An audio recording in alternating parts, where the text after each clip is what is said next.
السلام علیکم۔ جلمل پاکستان کی پیشنگوئی درست نکلی؟ ذی الحجہ کا چاند نظر آیا یا نہیں؟ رویت ہلال کمیٹی نے عید الاضحیٰ کی تاریخ کا باضابطہ اعلان کر دیا۔ کیا آپ حالات حاضرہ سے آگاہی حاصل کرنا چاہتے ہیں؟ خبر کے پیچھے چھپے اصل حقائق جاننا چاہتے ہیں تو ابھی سبسکرائب کیجئے جلمل پاکستان کو اور ساتھ ہی گھنٹی کے نشان پر کلک کر دیں۔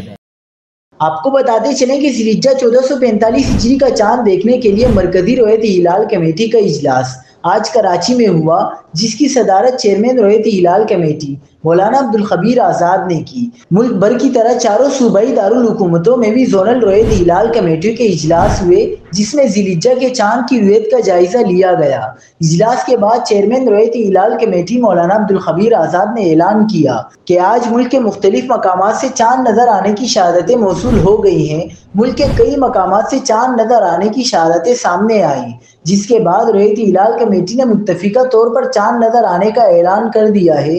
لہٰذا پاکستان بھر میں یکم ذی الحجہ کل 8 جون ہفتے کو ہوگی، جبکہ عید الاضحیٰ 17 جون بروز پیر کو ہوگی انشاءاللہ۔